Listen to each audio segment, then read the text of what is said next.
meeting to order at 6:35. First item on the agenda is the Pledge of Allegiance. Pledge allegiance to the flag of the United States of America and to the republic for which it stands, one nation, under God, indivisible, with liberty and justice for all. Alright, next we have correspondence, visitors, and public comments. Don't see any members of the public here in attendance. See one person joining online. Anyone online would like to make public comments? Seeing none. There was one piece of correspondence that we received, just to address here publicly. We did receive a letter, a complaint about the use of the Thunderbird mascot at MVU, Middle and High School. Probably all read that letter. It's in local media at this point. Our complaint policy starts with a request for a hearing before the board. We have not received that request, so at this point there's nothing for us to do. But just know that that is out there, so we may in the future have something to address there.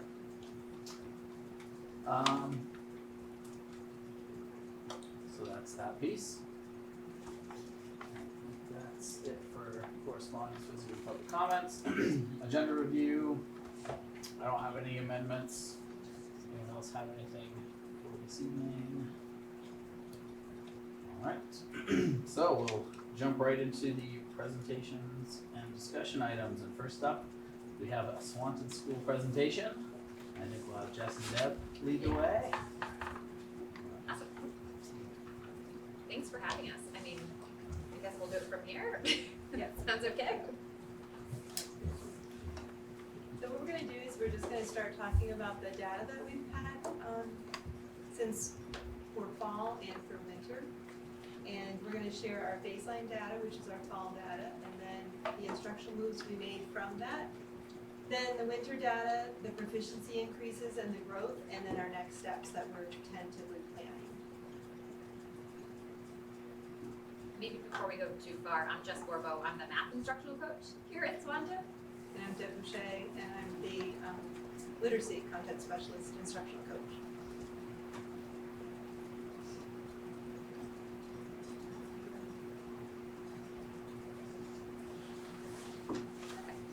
So the first thing we wanted to do is just to explain to you what proficiency means.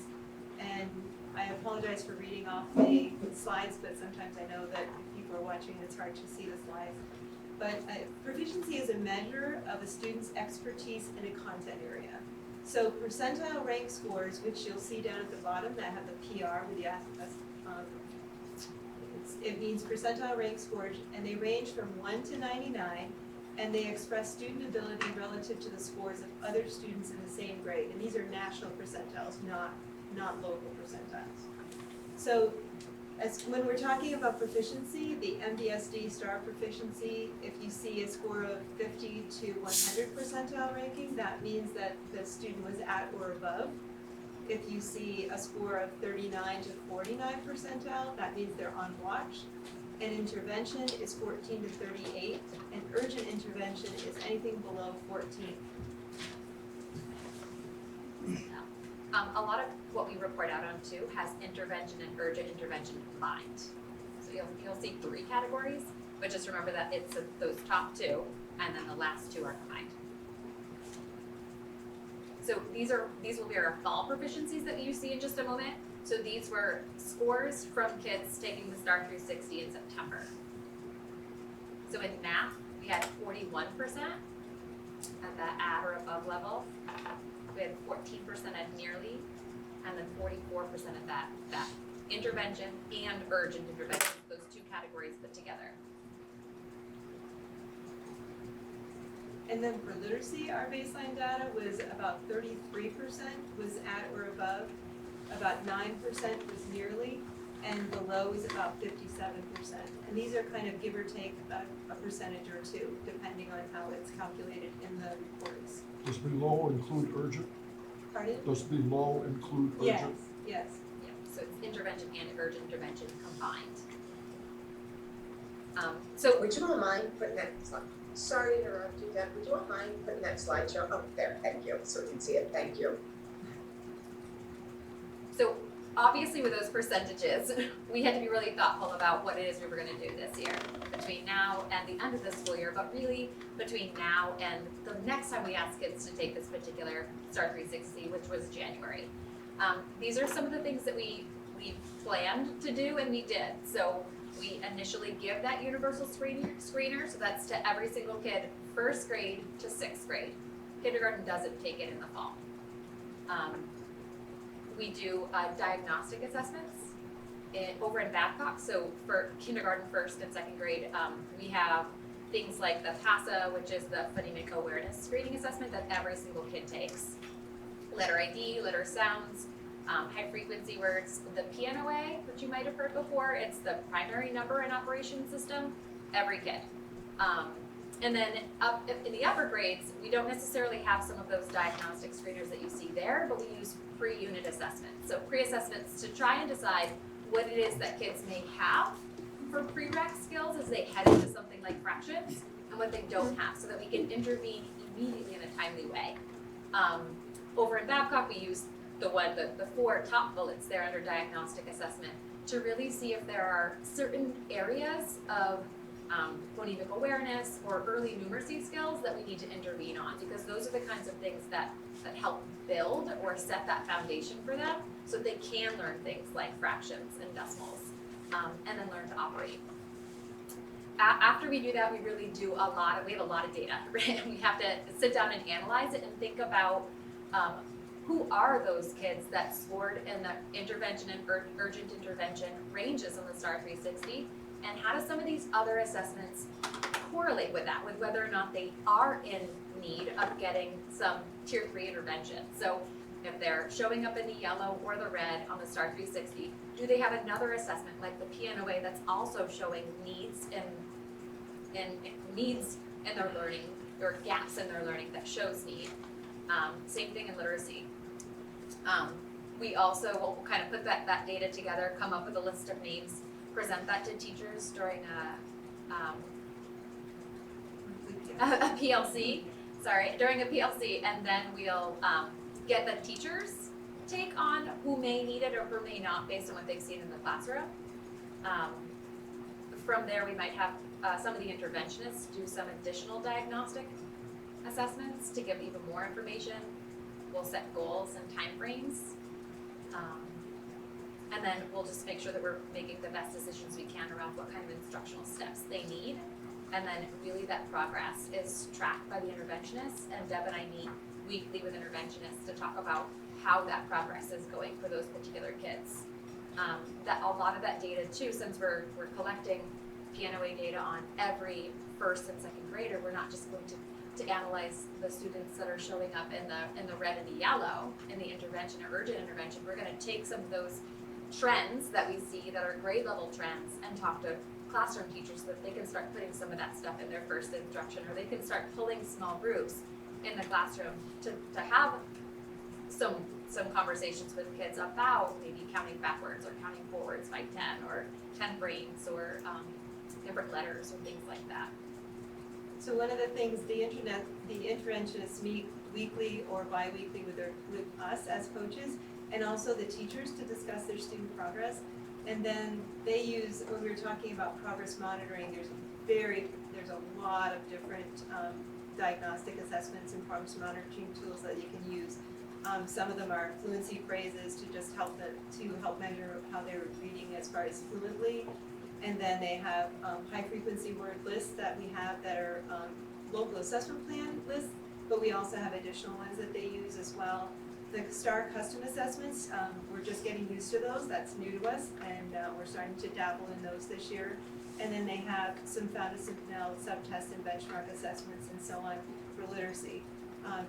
The literacy programs that the interventionists use are varied too. We depends on who's trained for what.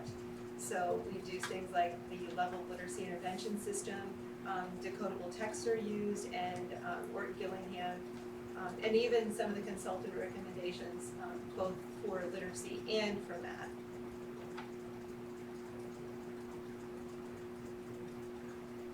So these are some challenges, though, that we continue to overcome throughout the year. We have a large percentage of students needing academic support based on our data. It's approximately 33% or more. We have struggled this year and done a good job of filling these positions, but we have we've had a bunch of opportunities where we've had to shift personnel to fill positions for long-term and daily basis, and that includes our paraprofessionals as well. So we have, as with everyone in, I think, the whole nation at this point, substitute teachers are very difficult to find, so we've had to do some changing there. Student attendance is still a concern of ours since COVID began, but we're working very hard on these. All of these things that we're talking about are challenges that we're facing, but we are getting much better at trying to solve some of these problems. And then a need for increased social and emotional support in the classroom. So those things are, in many cases, we have outside people that are consulting with us to help us, and in other cases, we're just doing it within the buildings ourselves. Sure, go ahead. How many students would you be dealing with at any one time? What would your caseload look? What would your caseload look So like? this 33% number means that a third of the school is on some kind of a written document plan, so either on an IEP or an ESD, and we're meeting even more kids than this 33%. I just wanted a number. 33% means nothing to me. It's about 200, Don. About It's 200? around, Roughly. I think the number is actually 182. Okay, that's what Are on some kind of a written plan, whether it be an IEP or an ESD. would both of you be working with some students? We do have, oops, sorry, go ahead. No, are some students' needs in both math and literacy? Yes. There are more reading ESTs than math. And we do have some students on an IEP that are working with our interventionists with students on an ESD as well, Thank you. Peter? so that we can provide enough days, because we really are trying to get kids seen 4 days a week if they're in math intervention, so that they are getting that consistency. So, kind of piggyback on what Dawn was saying, there's so many students that are in the need support category. And it seems like they need one-on-one, but obviously this high number can't do that. So how do we bring them up and keep them in the classroom? And I just don't understand how it happens with him. Let me see if I answer your question, Pete, ask again. But what I'm thinking you're asking is, what we do is we take the highest need students, so we take a lot of the students that are on IEPs, they have that is a legal obligation to have a specific individualized program for them. So they have to be served in some capacity, whatever their IEP states. For EST students, we have some students that need just a couple of times a week, some need 3 or 4 times a week, some it's every day because of the deficit of what they're missing. So what happens is we take our intervention team as best we can and we divide them up according to their skills or to their grade level expertise, and they take small groups or sometimes one-on-one depending. Not very often one-on-one. It's usually between 2 and 4 students in a group. And then, but what happens is they are not taken out of first instruction for reading. If they have a reading EST, they're not taken out of reading first instruction. So what happens is they get their grade level instruction, but then they're taken usually in a small group to work on skills to either build up to that or to firm up those skills that they might be lacking that are needed for that first instruction. Tier 2 instruction is where the teachers will take over. So there are students in the yellow, or I guess we call it all red this time, but in our world it's the yellow intervention block of kids. Those students that are in Tier 2 are mostly what we're considering Tier 2 for us because of our high numbers in the urgent intervention. Those are seen by teachers in small groups, and we'll talk about that in a little bit further in the slideshow. But basically, we try to first diagnose who has the biggest needs, what those needs are, and what the specific skills are that they need, and then those particular interventionists or classroom teachers or special educators that have that expertise, we try to match them with that. It's Deb, can I really- tag on to what you Yeah, said for a absolutely. second? Pete, just to kind of get at your question, I think a little bit, can you really serve 200 students in an intervention program? And the real answer to that is not well, right? Certainly with the staffing that we have and the challenges that we have. So I think what I hear you asking is, that number is so large, how do we get those students what they need? And part of what I think is really important to know about the roles that Deb and Jess have is that yes, they absolutely work very carefully with the interventionists, but also a very large portion of their work is directly with classroom teachers. The way, really the only way to successfully intervene with that high a number of students is to bring up high quality first instruction in the classroom.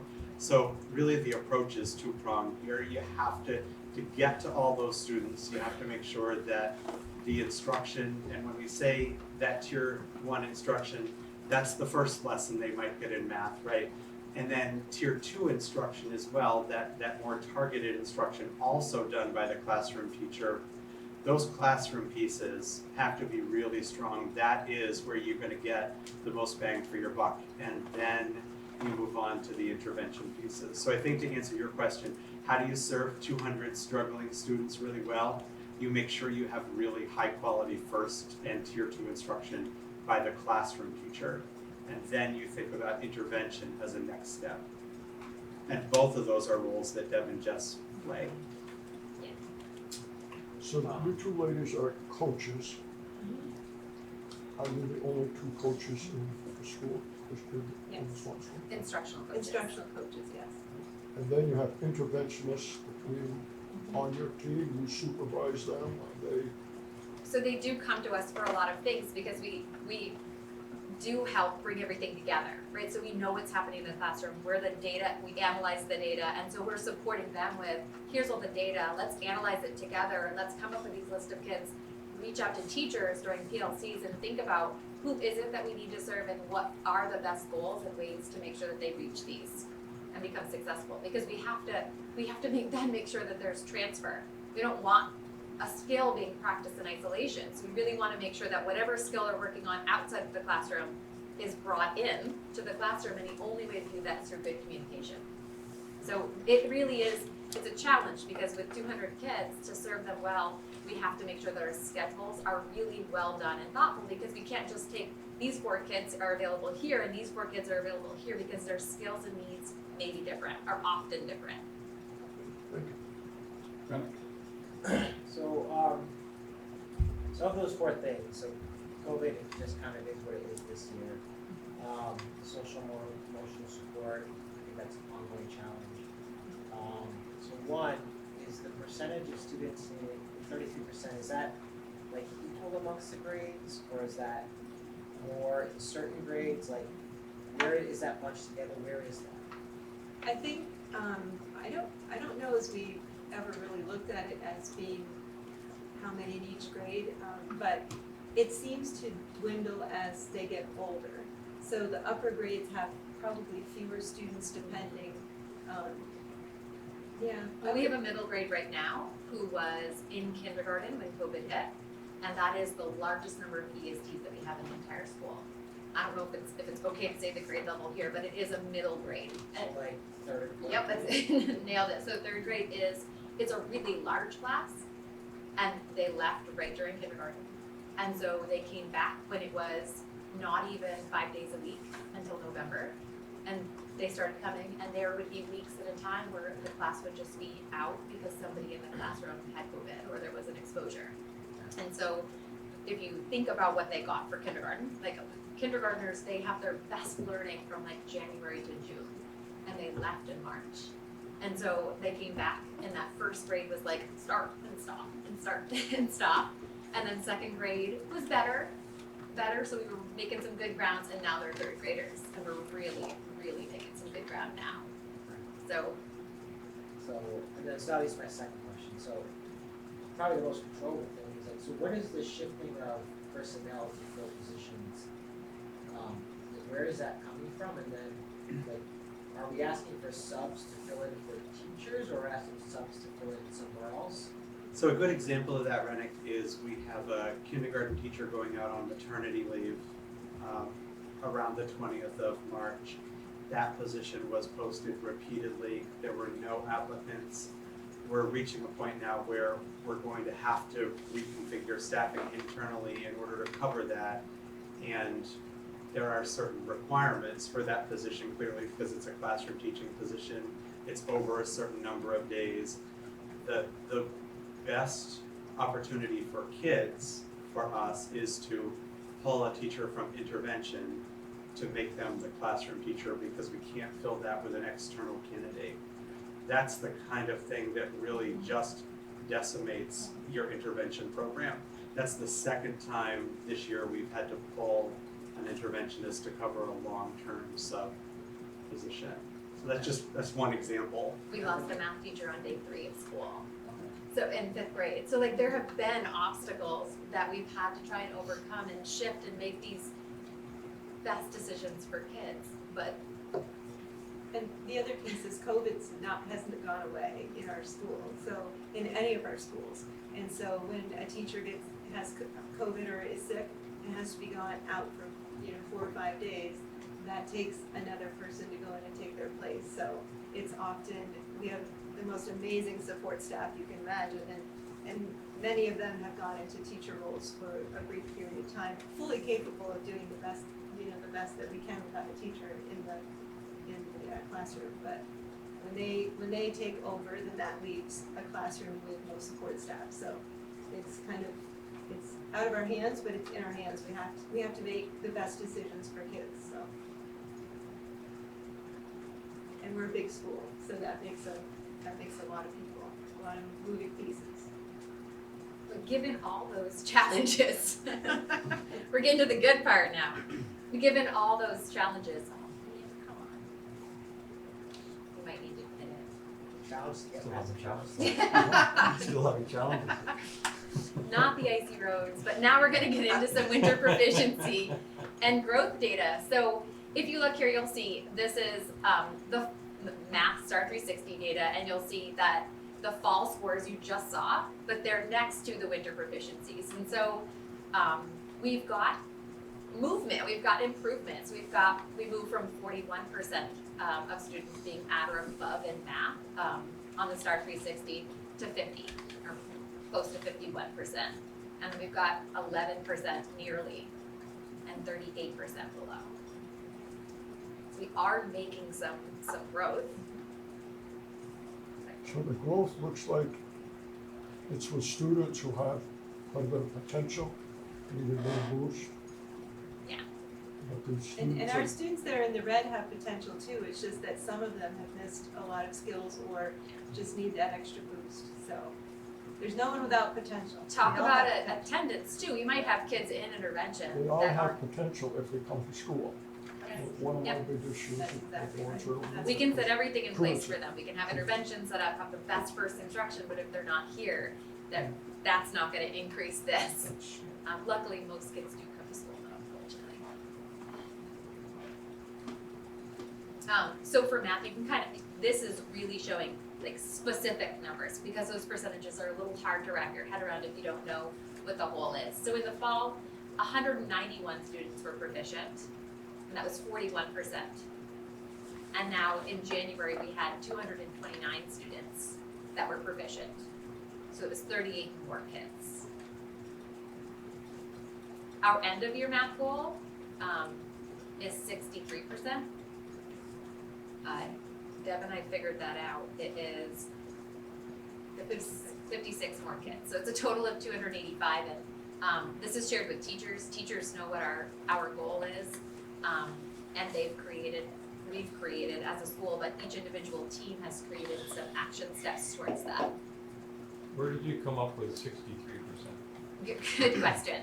So last year, at the end of the year, we had 53% of students proficient, and I'm not really sure where their 10% came from, but we were advised, I thought it was from the school board actually, they wanted to see a 10% increase.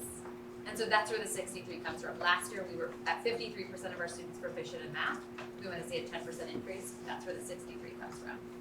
And I'm glad to see that goal, but, I mean, realistically, we want 100%, I know. Of course. But what do you think is realistic? I mean, maybe not at the end of the year, but moving forward, where should we be consistently? 75%, 80%? Love 80. I love 80. Like, love 80. And I think we can attain that. We've got a new math program coming. We've got some really good teachers if we can keep them. We have, I think, 9 brand new teachers that Deb and I have been supporting, and many of them are going to come back. We have to keep good teachers. We have got to. And I think the new math program is going to be absolutely fantastic. We already are piloting it, and 4th and 5th and 6th has been using it, and it's really wonderful. I think, But we need good teachers, and we need to keep them. and that's been our goal as well, to try to keep teachers, and because, I mean, this is our biggest thing, we're trying to improve educational outcomes. So this is good, fall to winter. You know, I've been on the board here now 18 years, and we've had some years that were better, and some years that weren't as good. Are we gonna be able to at some point, and I know the merger made a difference, I know the pandemic did a difference, but I would like to see, before I go off the board, 3-4 years data that shows little by little by little by little gains. And you know, I've asked about 3 different curriculum directors for that. Maybe cautious listening, but I've never seen what you're doing tonight. I appreciate. I think it's a really important trend in my head. But I would love to see like when those current 6th graders were in 1st grade or 2nd grade, what's their data show? I don't know if we have So we it. do look at that. Chris, Justina, Deb and I, we do look at that to look for some of the trends along the years. We don't have that data prepared for you right now, but that is something that we look at. And it's hard to, right now, I wouldn't want to compare them to the last few years because of COVID and the complete change in what school looks like. So, but in the future, it's going to feel better now that we're feeling like things are leveling out somewhat, and hopefully next year, every year will get bigger and better, hopefully. Depends on the world.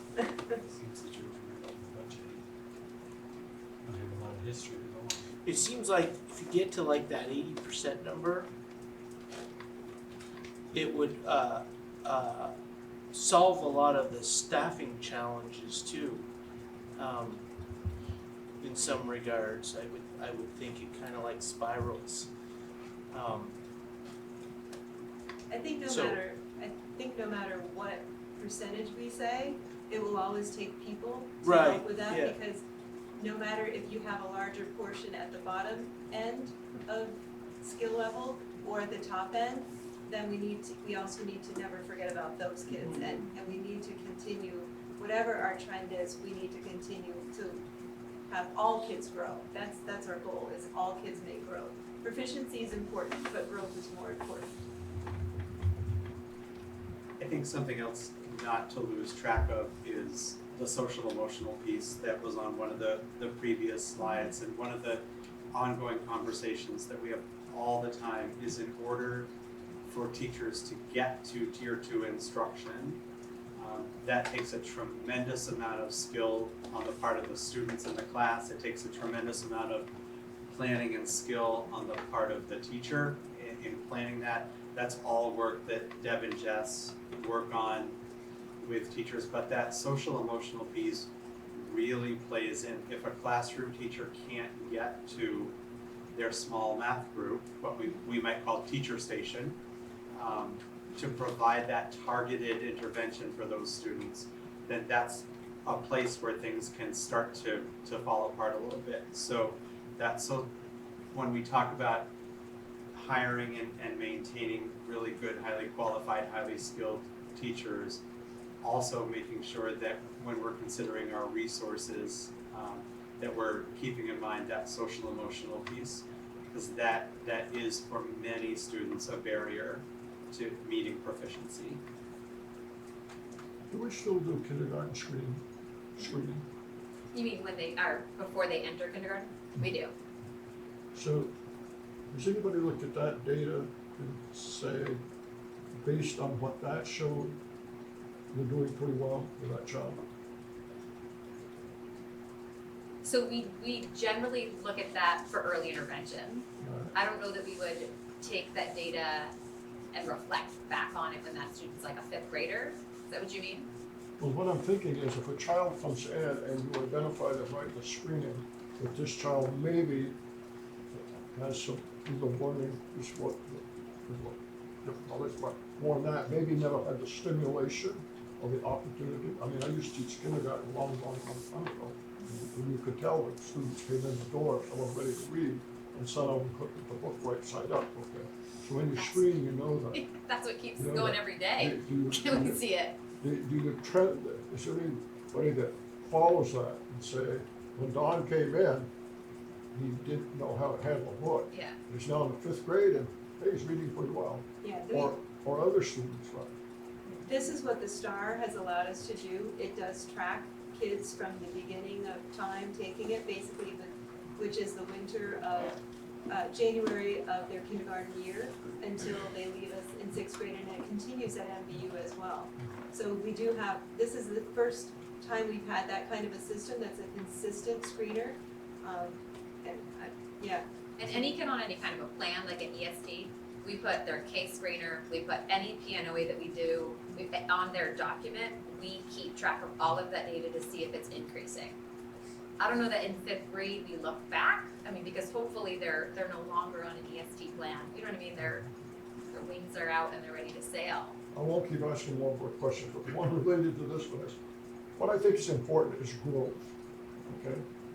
If a student was only growing a half a grade, and now all of a sudden they're accomplishing maybe 3/4 or 8/10 what you want, then I say, hey, hallelujah, we're in the right direction. But if the growth each year is stagnant, though, it's still falling out, you know? Yeah. But I don't know if you have that kind of data. We do, Yes, we you're do. gonna see that. I'm gonna show you in just a I'm minute. eager to see it. Yes. So this is our literacy comparison from fall to winter for proficiencies. And as you can see by the colors, basically we're growing in the right direction as well. So proficiency has went up to 41% at or above. Nearly is now 10%, which really is more reflective. It's better to look at the below and noticing that we've gone down in the below, which is what we're after, and that's only 48% now. And this is across the board. This would be K through 6 in the winter.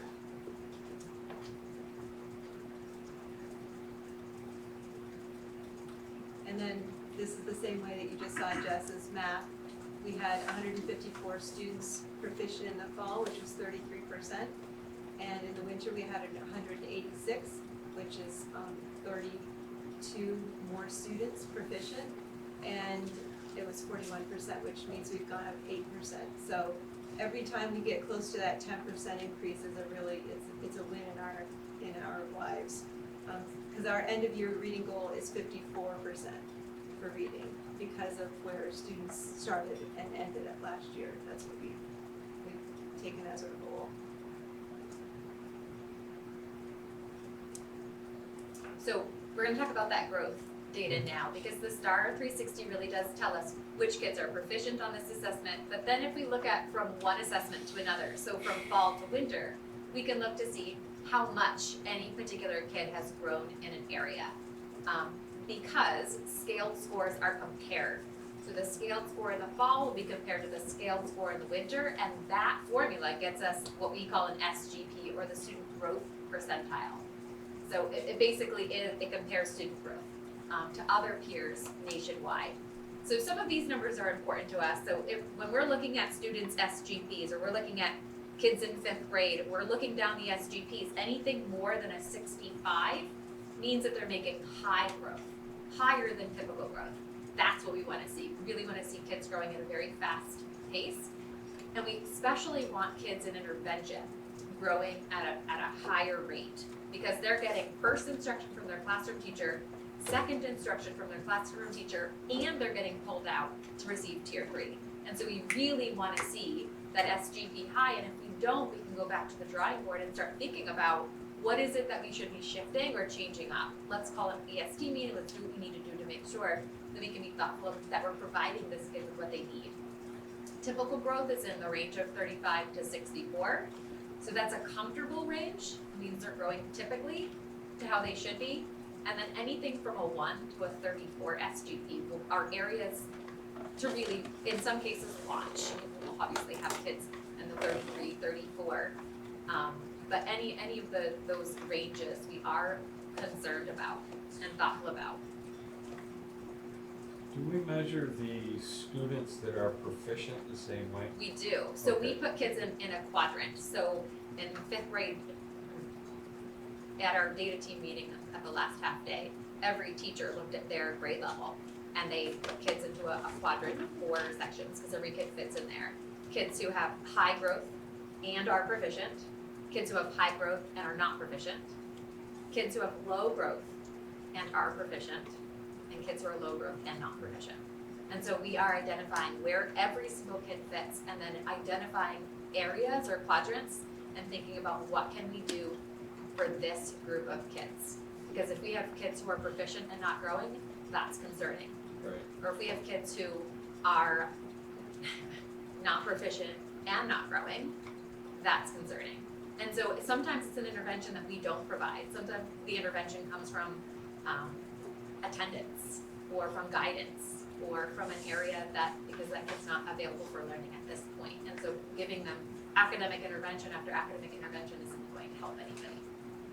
So, but the quadrants is so incredibly helpful. And we can count how many kids and what percentage of this grade level is in each quadrant. That really is where our action steps come from. And tomorrow, actually after school, the teachers are going to be in their grade level, many of them are gonna be in their grade level teams and have more conversation about what to do with these specific students that are in those quadrants, like what real concrete things they can do in the classroom or recommend for interventions or. We even look at specific kids, so like, where do our IEP kids fall? Where do our EST kids fall? Where are the specific kids falling and what can we do more for those particular kids? So, we had 64% of our school make high to typical growth. And in literacy, we had 70% of kids making high to typical growth.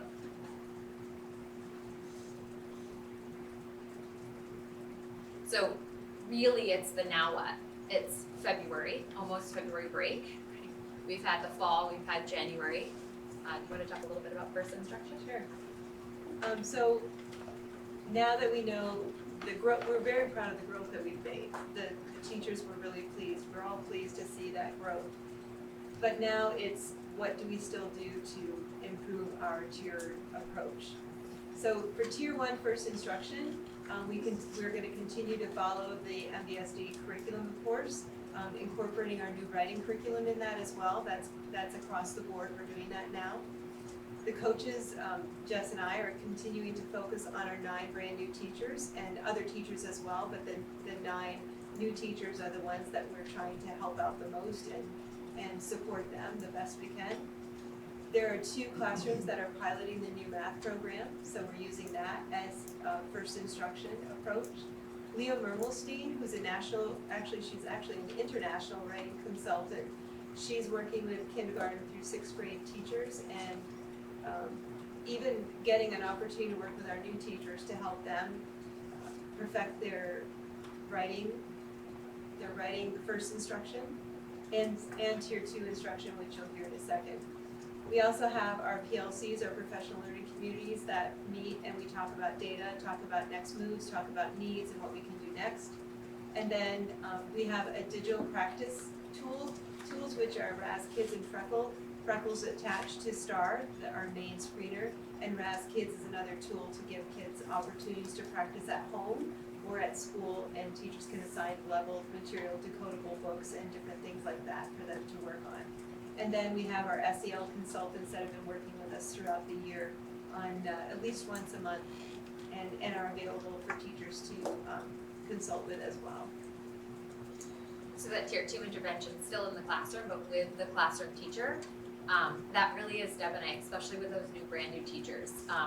At the beginning of the year, oftentimes we spend a lot of our efforts supporting them and making sure that first instruction is solid and that students are engaged and that they're able to present a lesson to students in a way that makes the most sense to them and does support learning. I feel like mid-year to the end of the year, we really are supporting teachers with what that tier 2 looks like. So how do I actually do a nice job pulling off that lesson, but also identifying who to pull in a small group for the second part of math class or during math menu. And that generally is looking at my exit tickets and deciding who needs that teacher station, planning that teacher station, and planning the math menu so that everybody else has respectful offerings while you have that small teacher station. So there's a lot of planning that goes into that and a lot of management that goes into that. And that takes a lot of support when you're brand new and a lot of your student teaching was probably virtual. So we've run into that quite a bit too. These brand new teachers did a lot of their student teaching virtually. And so that has been a little bit of a struggle. They're actually really incredible though, incredible teachers. PLCs, a lot of what we do at our PLCs is look at what are we seeing in our exit tickets, what are we seeing on pre-assessments, what are we seeing in the classroom that kids are struggling with, and what can we do to design either whole class lessons or small group lessons that get at those skills that we know kids need. Teacher time plan, so making sure that teachers have common planning time, people to meet without us to do that work. Christian Portamach is a consultant that comes, he spent an entire day with the brand new teachers talking to them about what math menu even is, what the components are, and what the purposes of them are. That's been a really important thing in Swanton, and having 9 brand new teachers starting is a really tricky thing to do when you're trying to learn so many new things, and so having him come in to support them with some of that and just me continuing on with that throughout the rest of the year was really helpful. Having math menu, I know Franklin presented about math menu, and it is such a wonderful, wonderful part of kids' day. It really does. It's one of my favorite parts of the day. Having Leah Mermelstein work with teachers about small group writing instruction. I know that Deb has done a ton of work around that with Leah and with teachers. Small group reading, so important. Our family academic engagement night, I know that was huge, but also Deb and I have been sending home games with families, mostly in Babcock, to help practice some of the skills like sight words and fact fluency. We even sent one about telling time and money because we noticed those were some big areas in the STAR 360 that kids just didn't know. Really trying to make sure that we're engaging with families about what it is their kids are strong with, but other areas that they may need a little bit more support with. And then just supporting staff trainings. With Tier 2 intensive, we're going to continue with IEPs and ESTs and supporting intervention. Referring students to some tutoring after school. SLP services is another big one. We've got a lot of kids with SLP or written into their IEP. Analyzing assessments, progress monitoring, prioritizing communication. We're just gonna keep working.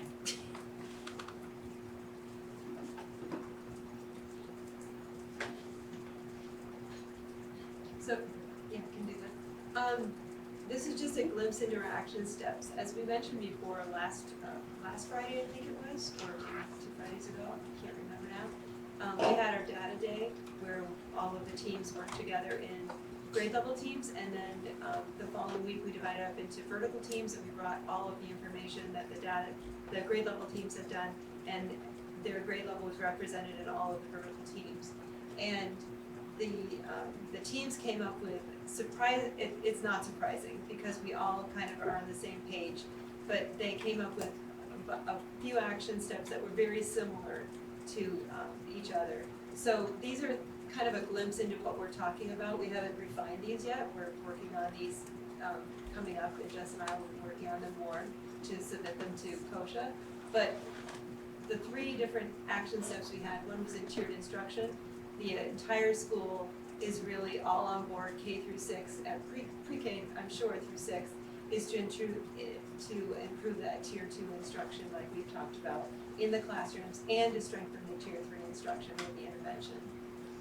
And the SEL, that's your social emotional learning, they want you continue to use the data and increase targeted instruction around specific student SEL needs to help increase both behavior and academic success because they go hand in hand always. And then family engagement, we're really working hard to build more encouraging, positive relationships with families and provide more support as needed for academics, attendance, and SEL. And the family piece it's been interesting because during COVID we were so in touch with families, and then it kind of turned into not as much in touch because families were going through their own issues with COVID, and so we're trying to just bring that all around and make sure we have a good balance with that with families. That really is all that we have. Thank you for hearing us, but don't hesitate to ask any questions. We eat and breathe this all day long. Thanks, Jess and Deb. Any questions, comments from board members? Terry has her hand raised. Terry has her hand raised. All right, go ahead, Terry. I got one question. Thank Talk you. about. Okay, so first of We'll all, do Terry first. am I Oh, talking? Terry's on? Yeah. Terry. Is that? Well, Okay, I had a couple of comments and then I had a couple of questions, if you don't mind. First of all, thank you. That was so helpful.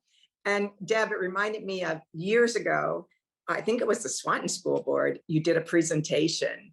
And I asked you a question like, why is literacy doing worse than math? And you gave me a great answer. And so tonight, you must be so happy that literacy is doing so well in terms of the changes. Yeah. That one struck me. That was really awesome. And especially since last board meeting, we heard about kids and the problems they have as they get further along if they can't, if they have reading issues or literacy issues. So, and that goes back to Rennick when he was asking those questions about what are we seeing, what grades are we seeing needing the most intervention? So I was really happy to hear you say that it's more the younger, the K through 3rd grade, where you're putting so much of this interventions, because that's what they told us we needed at the last board meeting. And so that if they're getting it then, and hopefully that's what you were telling us.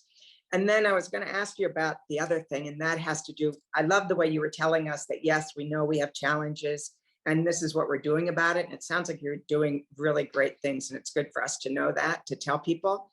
I'm wondering, how does it work between buildings? And I don't mean Babcock and Swanton and elementary. I'm talking about the buildings, Franklin, Highgate, and Swanton. Does all the buildings have these kind of issues? I think from what I've been hearing, they do, that it's hard to find people. But do we have those kinds of situations? And I love what you're doing with the new teachers, because we keep hearing about the data that, the more experienced teachers, the higher the scores here in terms of proficiency. Do we, I guess my question is, like we were telling you, one of our goals is teacher retention. And I wonder if you all have any thoughts about what we can be doing better in terms of teacher retention. Lots there, so. As far as teacher retention, I think that Swanton is in an interesting location. Geographically. I think geographically, because we are in the corner of the world, kind of. We're on the Canadian border. We are locked kind of, with New York next to us. We have the interstate ends here basically. So we get a lot of teachers that come here because they're in Chittenden County and that's where they went to college. So they stay there. They like to live in Chittenden County, but they move out to get experience and go into different school systems. So I think coming to Swanton, there's a really great opportunity for a lot of professional development, a lot of support. It's a bigger school. There's a lot of resources. Not saying that Highgate and Franklin don't have them, because they certainly do. And having been in both those schools and taught for years, I do understand that there are some big differences between the three. But we're all in the same mix. So I think teacher retention is always going to be a trickier part for us because of where we are. but it's also kind of a cool thing because we are on the interstate, we do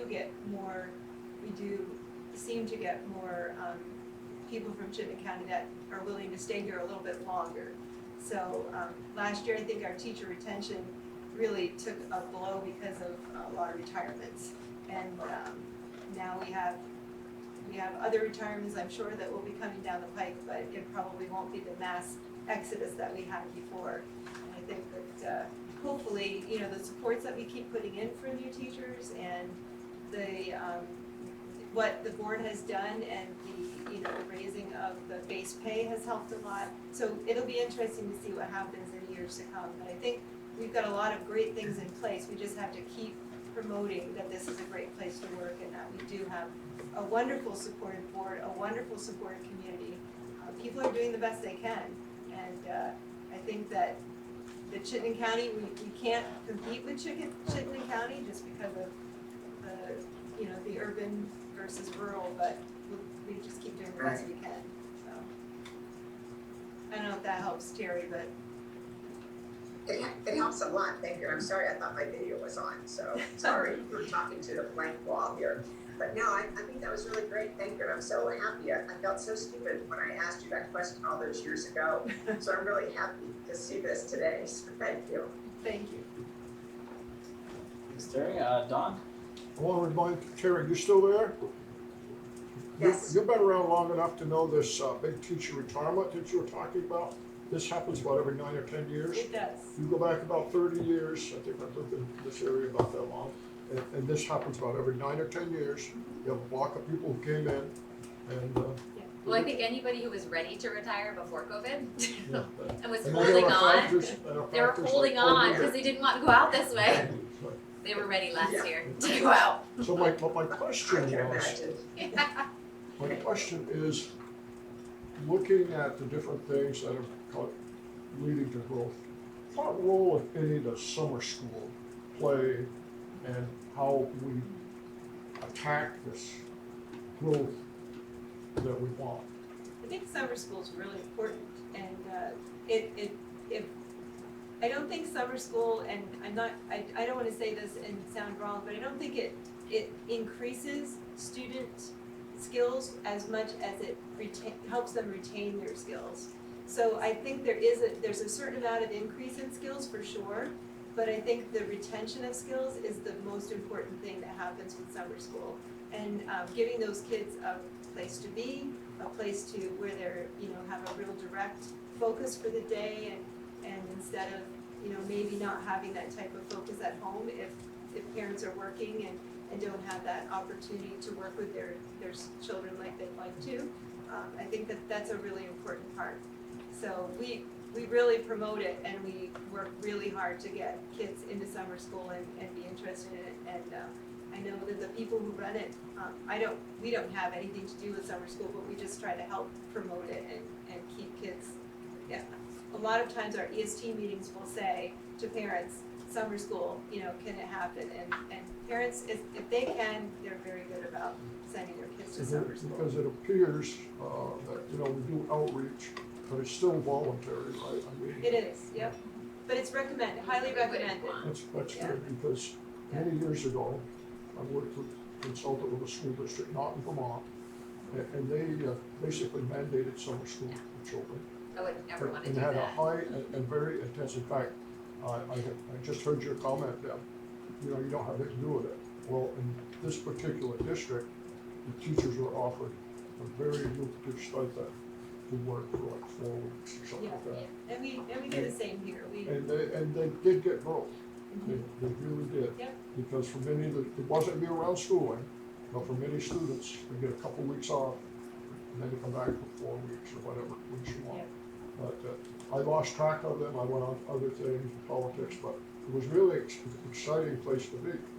Because if you had truancy issues, you had learning issues, you were there. It definitely helps with regression, but I would say to add to that, what really helps get kids to summer school is that morning transportation, the meals, and having a really fun thing to do when they're done their tutoring. So I think generally here it happens in the morning, and then they go off and can be a part of the Crossroads. And if there's really fun and exciting things to do there, it's just a part of what everybody does. They all start off the day with breakfast, then everybody kind of goes out and does their thing, whether that be tutoring or not. And then they all meet back up for lunch, and then it's back doing fun things for the afternoon, and then the transportation in the afternoon too. Looking at the whole child.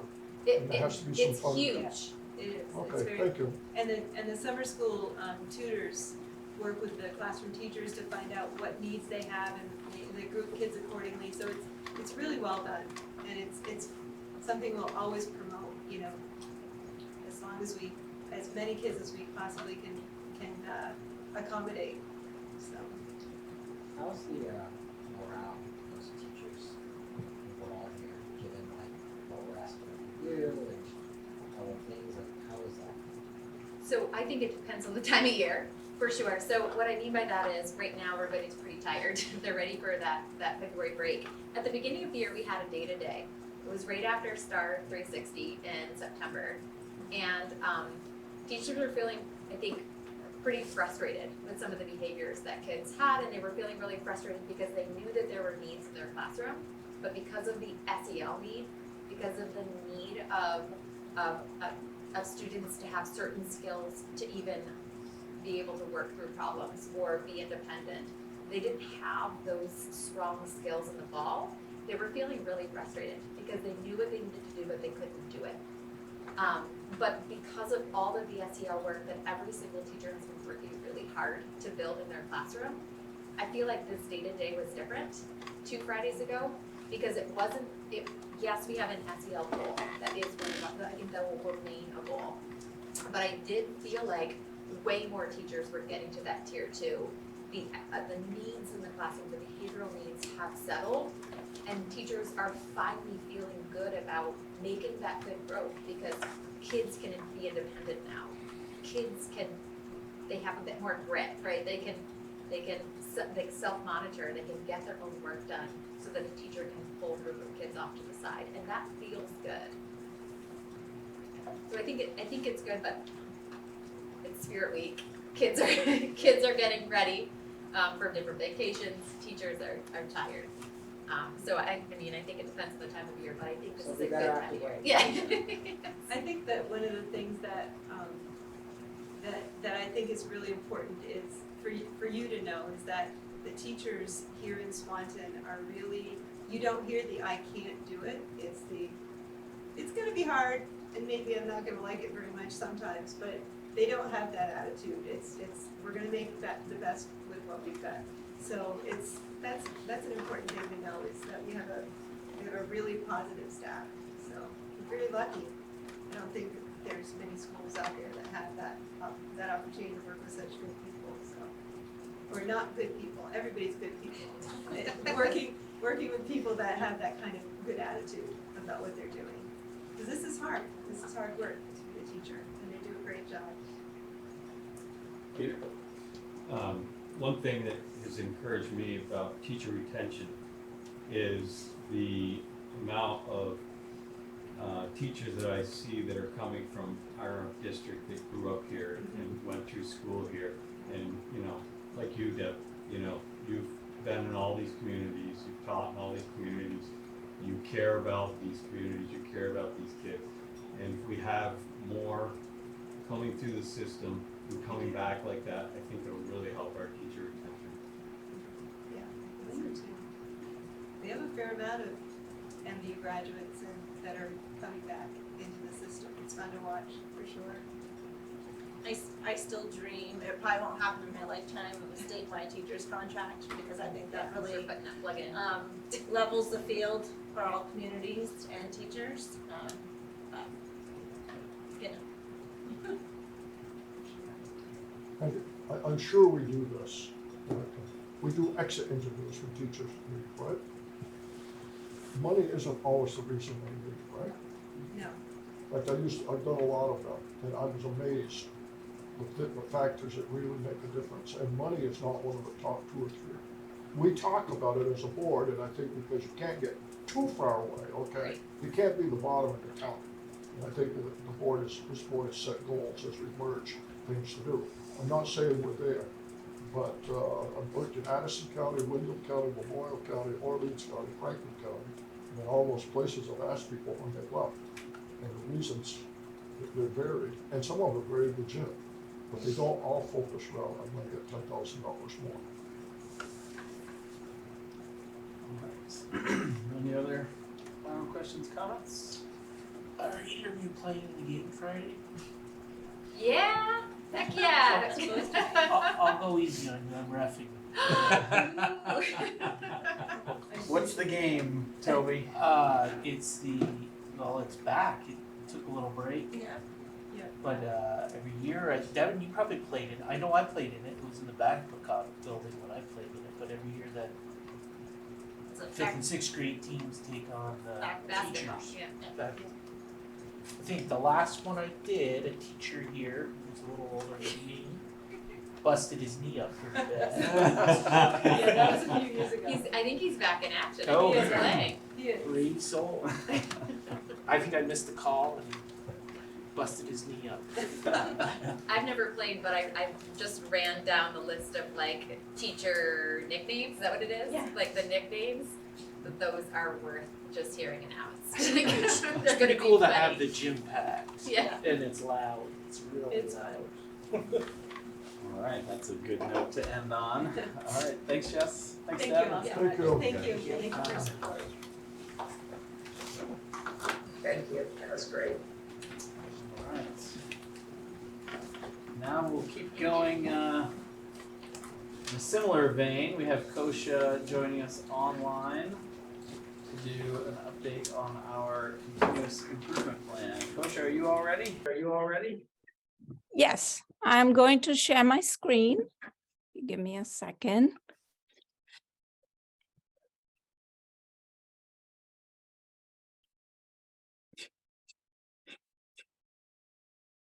Can everybody see my screen? Yep.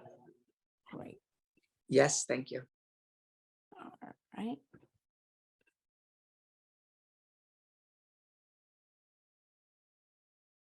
So today I'm going to give you a little update on our continuous improvement plan and where we are as we go through mid-year. And just wanted to review our vision. We continue to be committed to providing high quality instruction to our students so that they can, thrive in whatever field that they decide to pursue, as well as become active participants in our society. And just to review, the continuous improvement plan is a guiding document that outlines the goals for our district for the current year and describes the actions that we will take to meet those goals. It is based on data collected and analyzed from all our schools, and we look at trends in 3 different areas: safe and healthy schools, academic achievement, and then attendance, engagement, and truancy. Our first goal for this year is safe and healthy schools. And our goal was to provide 100% of MVSD staff to receive professional development in integrating SEL into academics. We had a full day of professional development in August with a national consultant, and our SEL team, which is now grown to 16, continues to meet with Corey Smith, our consultant, every month to really dig into what are our next steps in implementing social emotional learning into our schools.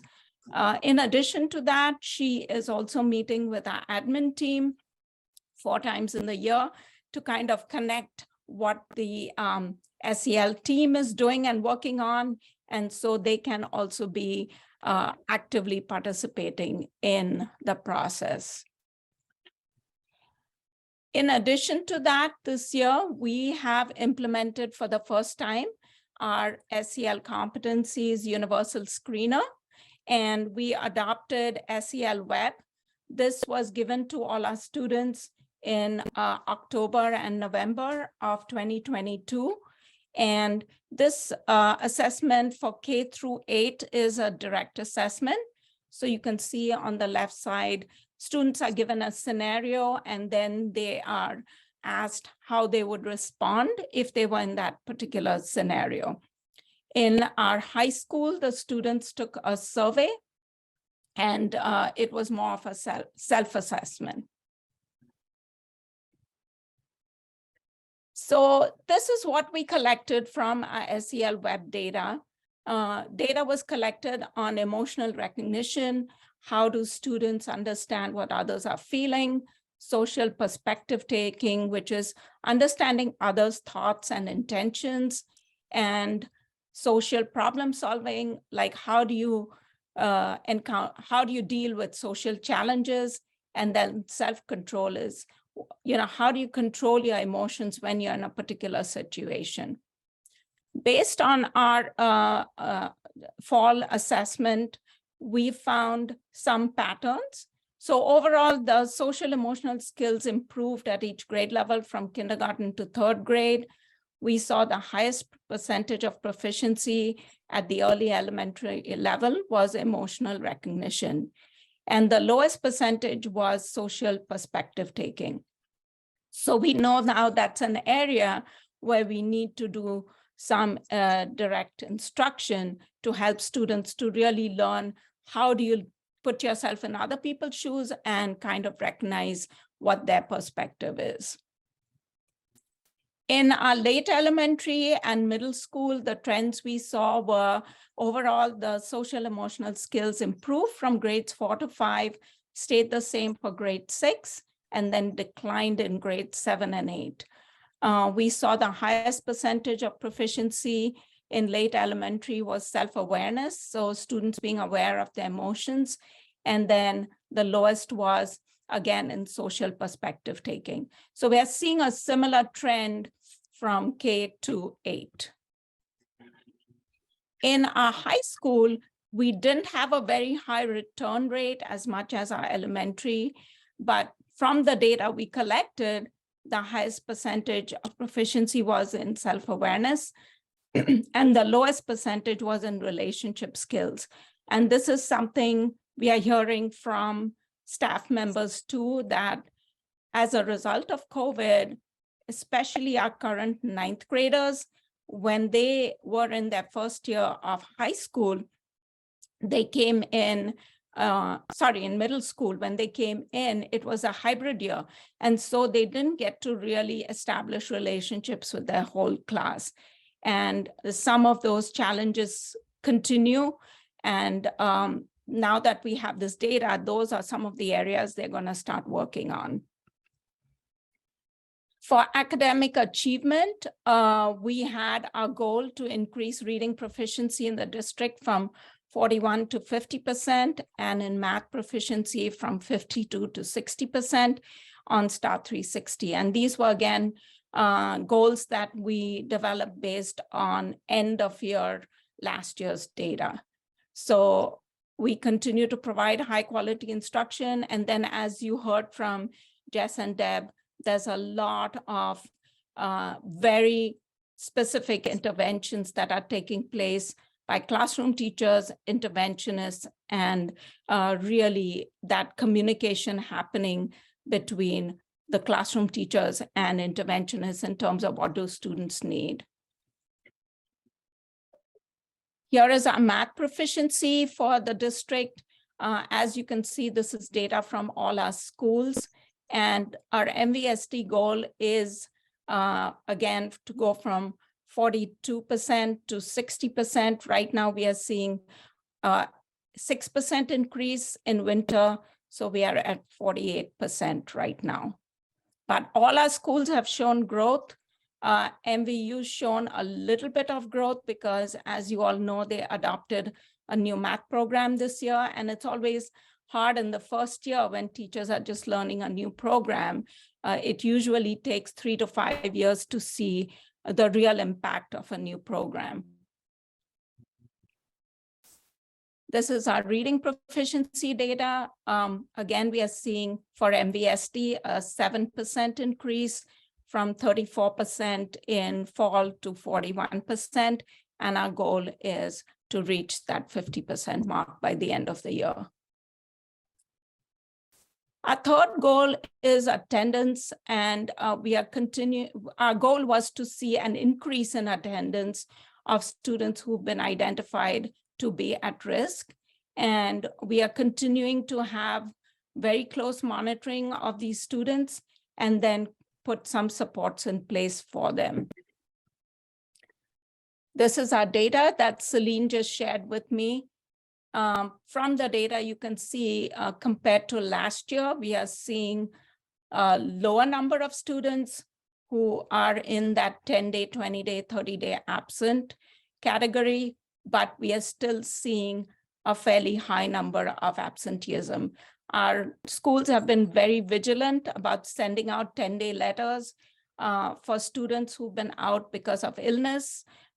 They are making a note there. Yes, we know your child was out, but just wanted you to know that your child has reached 10 days out, just so that they are aware of it. And then some celebrations. We are seeing growth in both reading and math from fall to winter.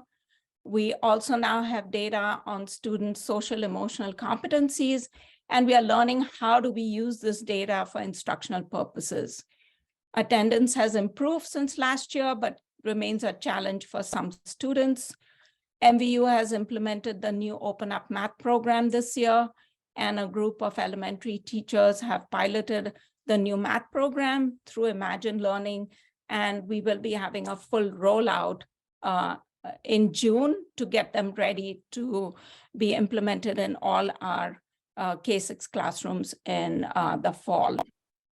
We are also currently working on expanding STAR 360 for grades 10 and 11. We had applied for a federal grant and was just awarded it. So we are in the process of adding those subscriptions. So we should be able to get some data on math and literacy in grades 10 and 11 before the end of the year. And then schools are gaining expertise on how to respond in a timely manner to student data and make effective changes in instruction and intervention. Just wanted to end by thanking everyone who's part of our community. While many challenges remain, we are seeing them as opportunities to innovate and learn.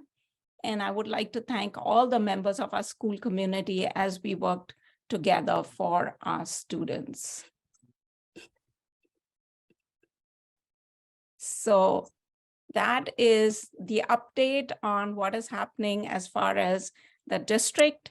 And I'd be happy to answer any questions if anyone has. Thanks, Kosha. I see Terry has a question to start. Go ahead, Terry. Thank you. Kosha, I was wondering if we can go back to the celebration slide. I have a couple of questions about it. Sure. Uh-oh. This is going to be harder for us to see, hopefully. Are you able to see it? Not yet, but I do see your starting screen sharing.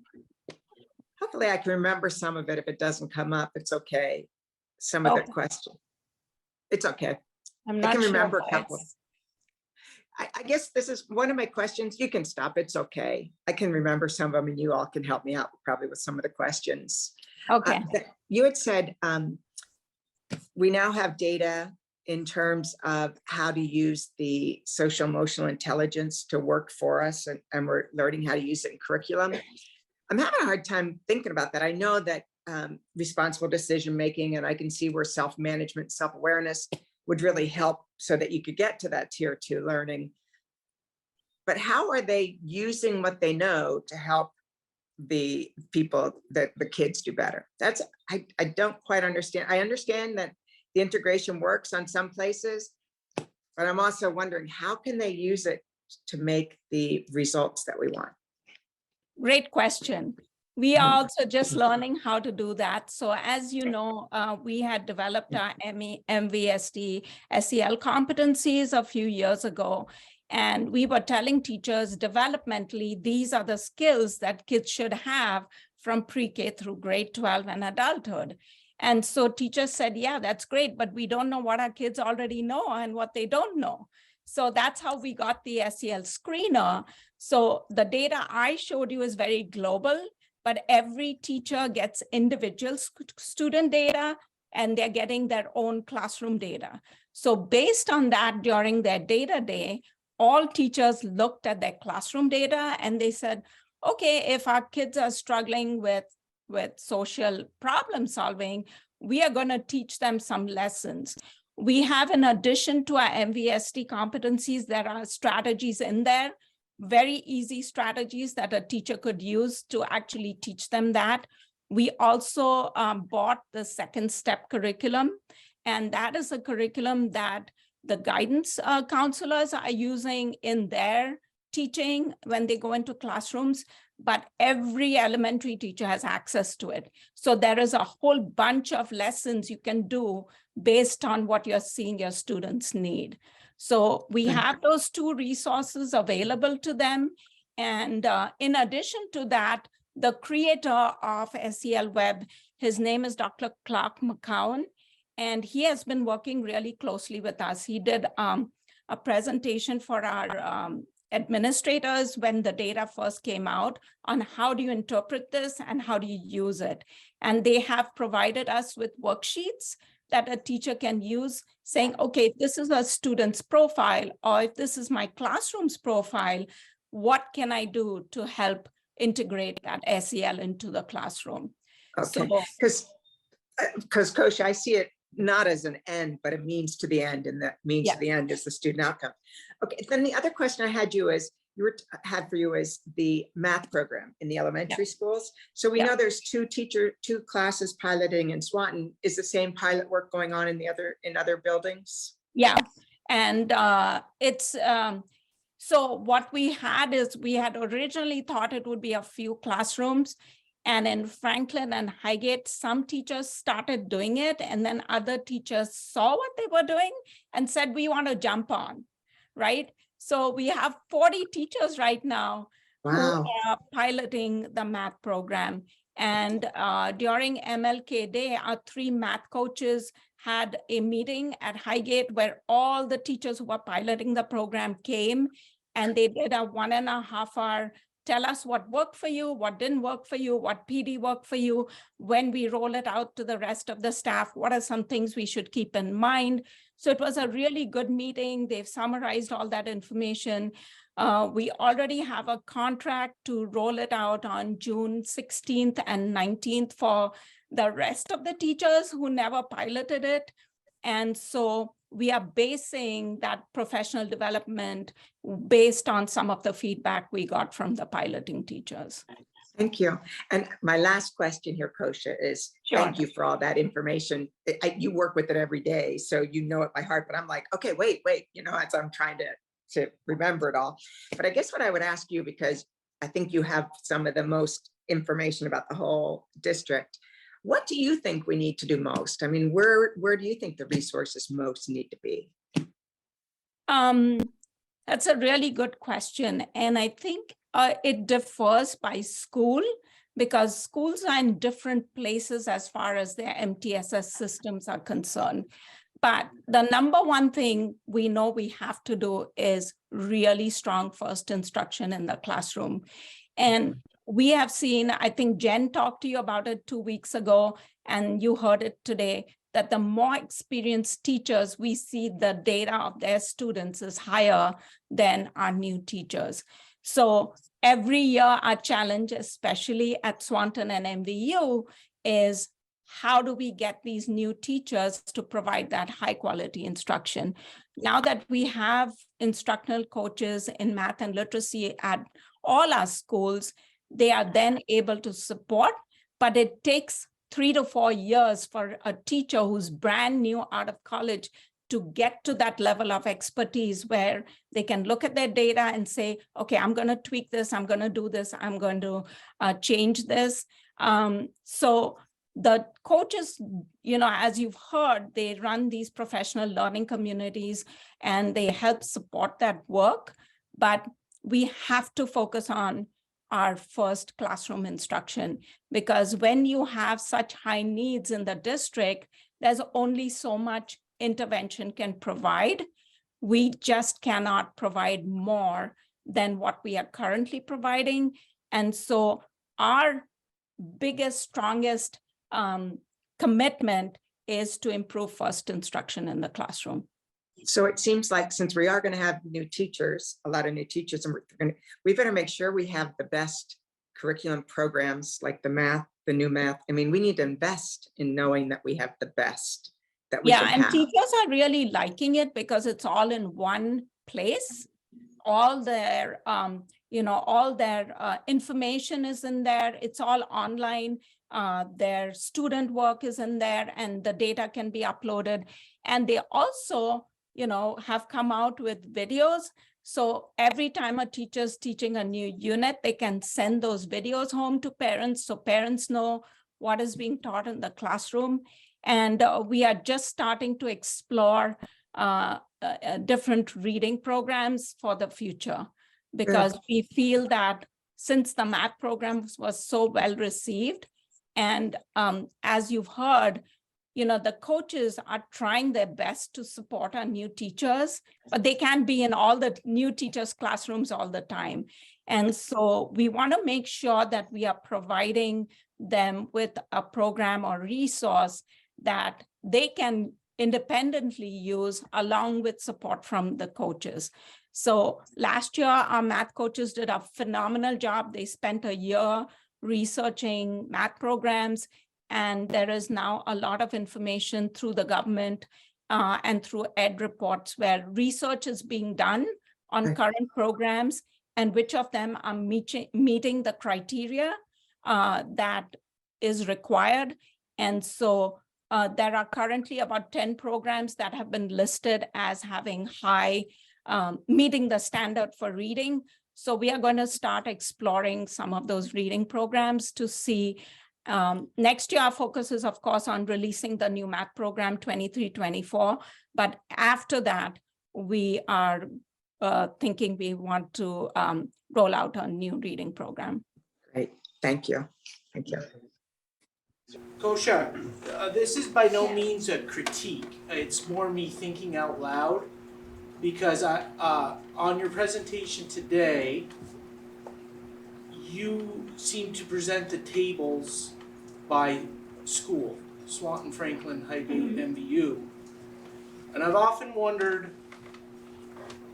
if I rather, and this is why I'm thinking out loud, if I rather see it by grade and not location. And one of those reasons might be because like MVU might be deceiving because there's a middle school there. So I don't actually need any, I don't know if there's any advantage or disadvantage of that, but the way it was presented in the table said Swanton, Highgate, Franklin, MVU 1 through 9, I think. And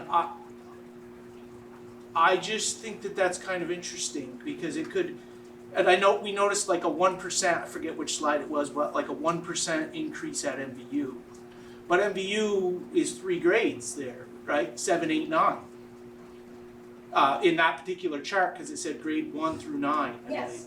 So, in those 3 grades, and unfortunately beyond 9th grade, we don't have any kind of standardized testing that we can see how students are growing. The only data that's available is grades. So we are expanding STAR 360 into 10th and 11th grade. right, so we might have seen a 5% increase in 7th grade, a 4% decrease in 8th grade, and a 1% increase, and we group them all together. So it's just something that I kind of think about when you're displaying and again, that's not a critique. I'm just trying to think out loud about that different perspective of like just that chart for one example. Or one table. Yeah, no, I used to present grade level data, and then I was told this year that I should be presenting the district level data and that each school would then be providing grade level data, which is what Jen did when she presented 2 weeks ago. She did give you grade level data because I think that schools would be more able to tell you what they're doing by grade level in terms of instruction and intervention than I would. My job is really to look at that global data and then see how we can support schools with whatever they are seeing as their trends. Yeah, okay, fair enough, thank you. Sure, Kosha? sure. Kosha, I had a question. I don't know if I missed it, if you said it or not, but on goal 1 on having 100% of the staff attend professional development for SEL, have we achieved that? Is it ongoing? Do we have folks still doing more? What's the status of that goal? Yeah, so in August, when we had our keynote day, Corey Smith, who's our consultant, spent the whole day with SEL training for all our staff. And then we split the rest of her day after the keynote into MVU teachers and elementary. And she really dug into the second step curriculum, which I was talking about for the elementary. And she also did some more digging into the data for MVU. So she did all that training. In addition to that, she is meeting with our SEL team every month, and we have representatives from each building. So they take that information back. Most of our schools have once a month their staff meetings focused on SEL. So the SEL representatives who come to our monthly meetings bring back some of that information to them. Okay, so that we're not sending folks off to outside professional development on this topic. We're doing it through staff meetings and in-service days.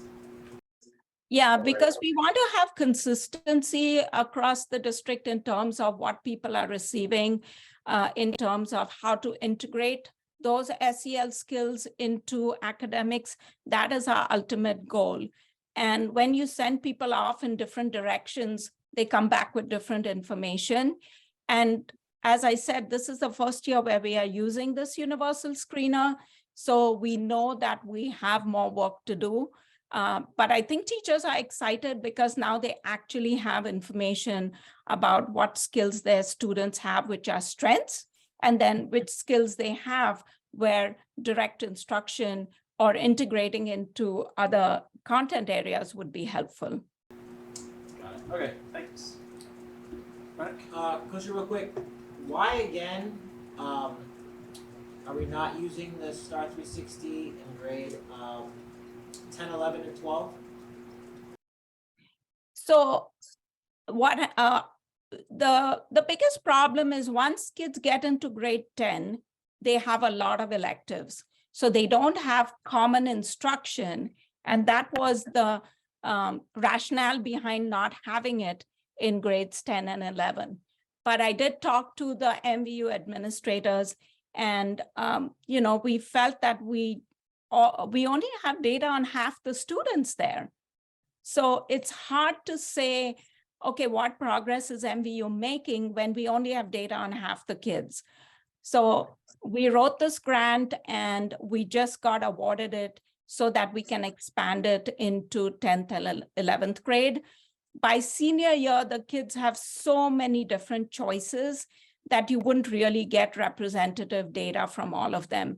In addition to that, they have flexible pathways. So some kids go, they are going to dual enrollment, some are doing early college. So it's really hard to collect that data at the senior level, but it'll be interesting as we administer it to 10th and 11th grade to see what data we're getting.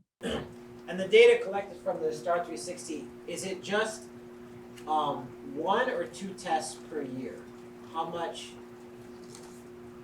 So because we were just awarded this grant, we are hoping to do maybe 1 administration in March and then 1 in May. But we also have a new challenge coming our way, which I definitely will update you more on as we get more information. The state is coming out with a new state assessment. So SBAC has gone, and we have a new assessment called VTCAP. The challenge is going to be Our testing window for the new state assessment is from April 12th to May 26th.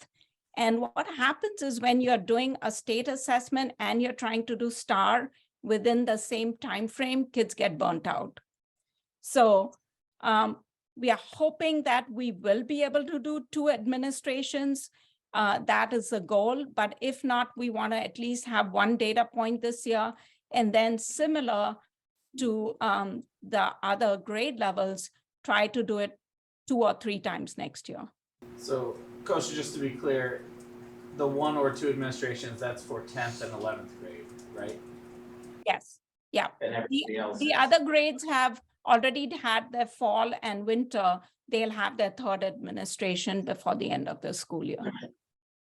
Can you just keep us updated on that throughout the year? Because to me, it doesn't make sense that we're not able to measure along with the other grades what 10th and 11th are doing, because that's where we're seeing the drop off in terms of like a couple weeks ago with proficiency, and then kids not even meeting the standard by the end. Like that seems to be the most critical point. So yeah, please keep us updated on that.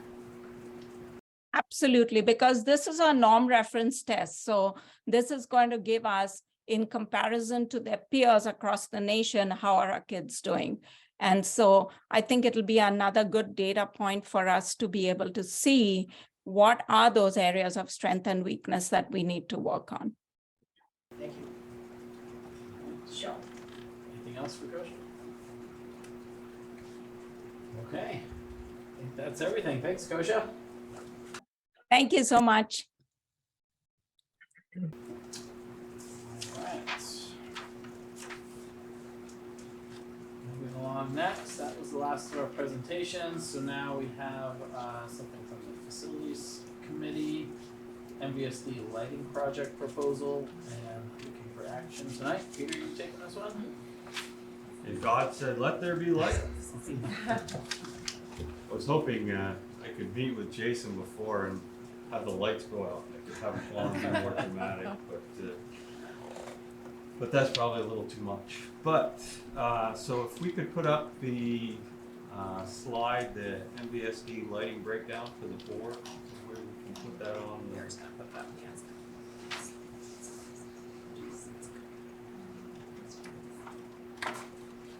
So what's bringing this lighting upgrade to the forefront is condensate bulbs that we have throughout our school. Starting January of 2024, in the state of Vermont, you're no longer going to be able to buy those bulbs. So that means all the replacements would be these newer, more efficient LED bulbs. But if you look at the way to blow that up so people can see it. You can see the current fixture count, 3,825 light fixtures in our MVSD schools, which include Babcock, Swanton, MVU, Highgate, and Franklin. So you can see we've been looking at this, the Facilities Committee, back in December. The cost we were looking at was almost 1.5 million. We didn't have any rebates or anything from Efficiency Vermont, and the cost just was prohibited, and we kind of left it at that. But John from EEI went back out and tried to see if he could get better prices from his vendors and talk to Efficiency Vermont some more and see if there's anything that they could do for us. And as you can see, in January, he was quite successful. Got the cost down, and you can see the $293,250 rebate from Efficiency Vermont. So that's what we were planning to bring to you in January, but apparently Efficiency Vermont, as it went through the chains, had some reconsideration, so John had to go back to him, do some more negotiating. So if you look in that first column, that's what we're looking at tonight.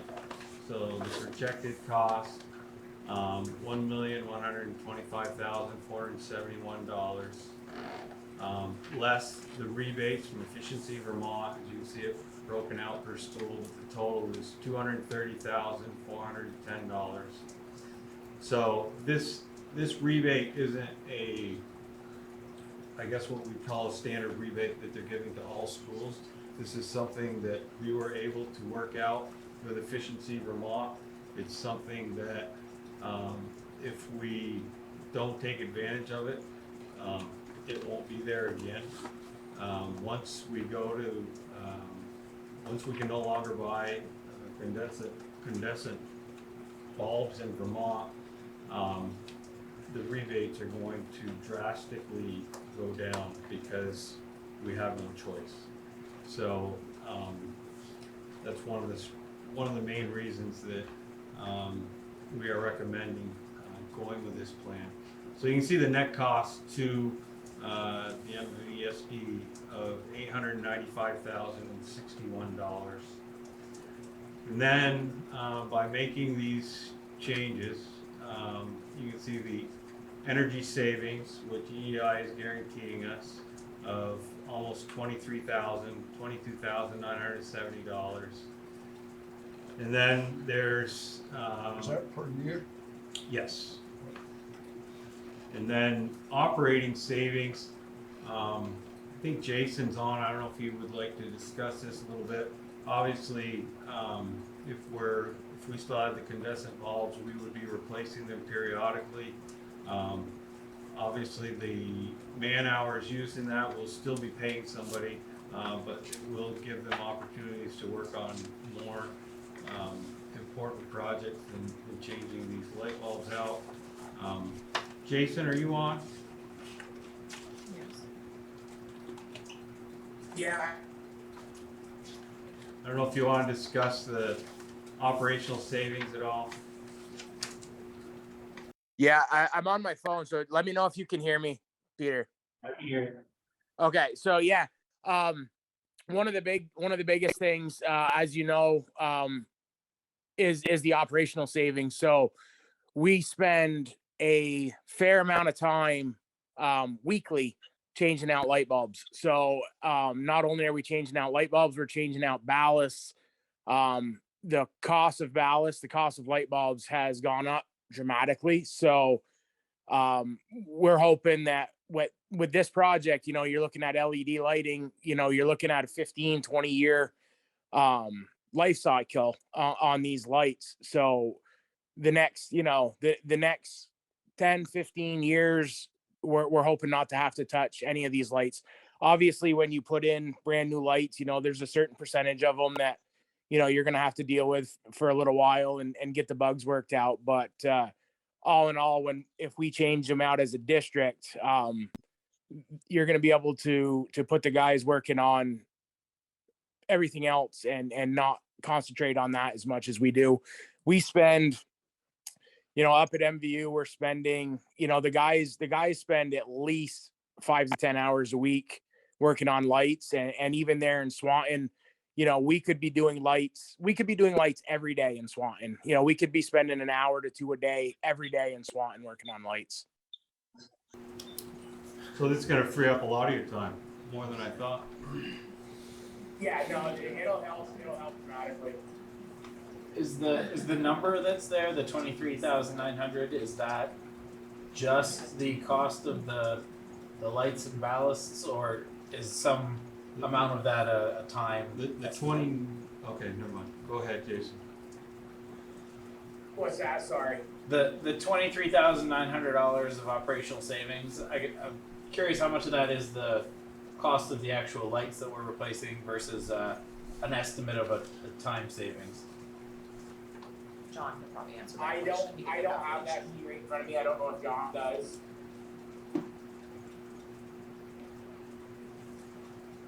Can't hear John. Can't hear you, John.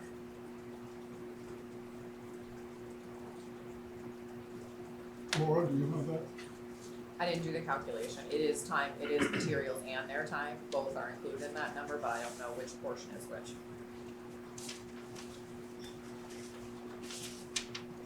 It'd be good to know how much it's materials, because that's what I was focused on, is materials. Yeah. John, I don't think we can hear you. Are you able to type the, if you have the amount for the materials component, or would you be able to put that in the chat?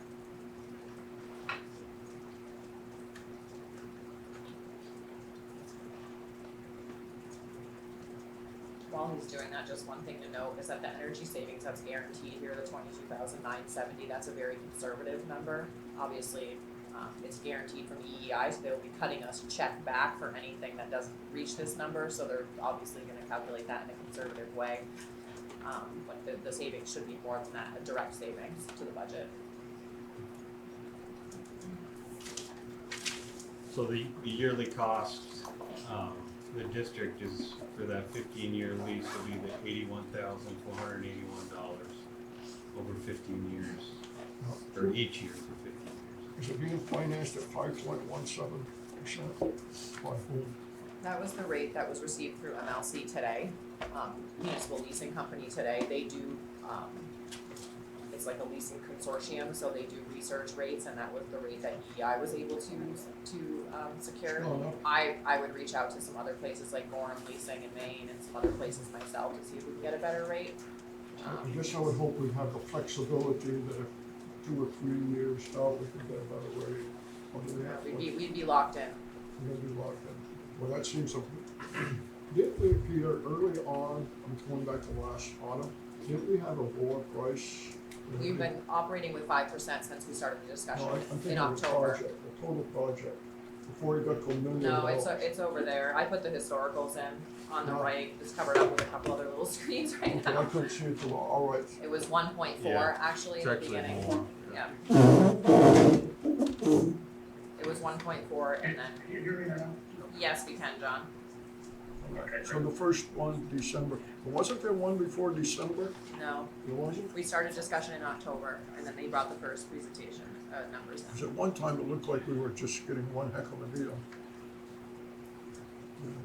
I have to say that I've never seen, nor has anyone, any other business manager I spoke to, a $230,000 incentive for a lighting project from Efficiency Vermont. It's like unheard of. Well, I think we pretty much decided some of the stuff that here is new tonight, but we need to do it. So, well, we can discuss it, but it needs to be done. John, I'll circle back to you now that your microphone's working on the question about the materials versus time on the operating savings. Yeah, so I put that in the chat. I don't know if anybody saw that, but across the performance contracting industry, we see operational savings of between $5 and $7 per light fixture per year, simply because you don't have to touch it anymore. And so for MVSD, we applied $6.25 per year per light fixture for that operational savings, kind of right down the middle of the $5 to $7 an hour or $5 to $7 fixture standard.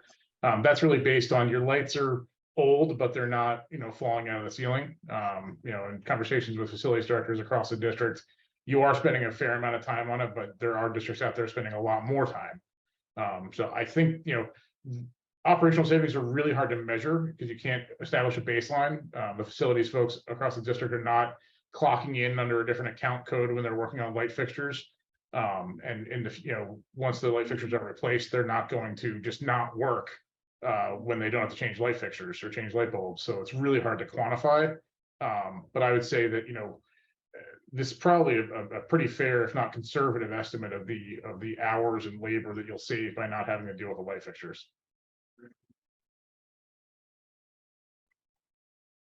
Okay.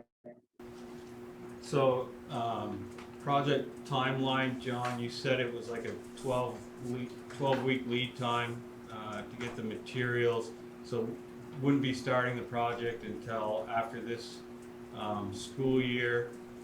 And I see in here that we've got work needs to be completed by November 1st of this year, which means that we have 1 year after the closing, so this won't even hit the budget until FY25. We probably won't wait till November. I'd like to do it closer to July, but definitely after July, so that it wouldn't hit until fiscal year 25, so we have a whole nother year to get that additional, So it 34,000 into the budget if we need to. Doesn't impact the budget we just. No. Right. So, The only other thing I just wanna make sure is really clear, because there's actually I have 5 separate, if the board chooses to move forward, I have 5 separate incentive agreements from Efficiency Vermont that would need to be signed. They've been sent to Julie for signature, so we would need to allow her to sign. But one of those documents also includes, a redirect form, which would allow the last payment to go directly to Efficiency Vermont, so, and there's language in the contract that states that the last payment on the contract, so the last $230,410 would go directly to Efficiency Vermont, so we would not be fronting that money and then waiting to get reimbursed. why would it go to efficiency? I'm sorry, EEIs. Yes, Yeah. okay. Sorry, yeah, no, it's 8:30. They're really Wait, not giving us a rebate, they're like giving No. it to us up front and then they're Yeah. just taking it back away. No, it would go directly to them, but only once we allow it to happen in all the boxes have been When you checked. say the last payment, It would be the last payment on our contract, so the total contract amount is the 1.1 million, the 1.125. But 230,000 of that would be the last payment, that would be the rebate coming from and Efficiency when will Vermont. that come? Everything has By, to be finished, right? right, yeah, by November, December. The other thing is there's one more tab, and I just wanna make sure, in fairness to Efficiency Vermont, in regards to transparency, do you wanna talk about that, Peter? So yeah, that first line, the smart light rebate, so if there's fewer than 500 fixtures, which you can see, Babcock, Highgate, and Franklin have, what was that, John, was it $85 a light fixture? Yeah, it's really kind of a hybrid, right? So for the 3 smaller schools, it operates very similar that if you were to go to Sticks and Stuff or Obashan to go pick up light bulbs for your house or a new light fixture for your bathroom, you're gonna get a rebate at the cash register when you go and buy it.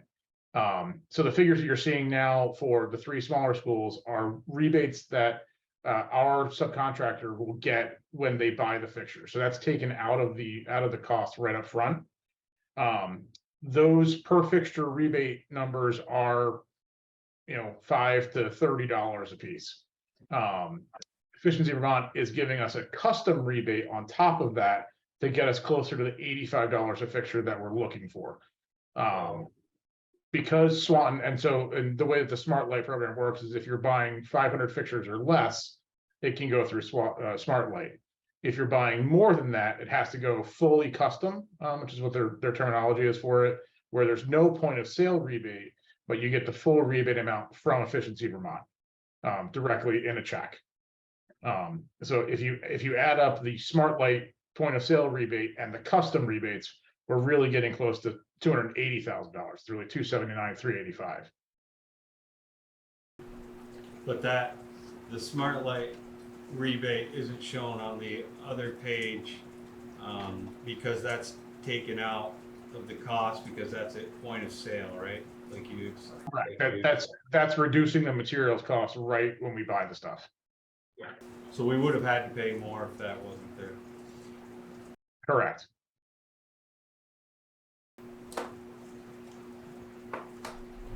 So, what are we looking for tonight? From the board. What motion do we So if the board would consider approving this contract with Energy Efficiency Investments, so EEI, for that total contract amount. I would send that to you through DocuSign to sign. I do have that in the shared drive.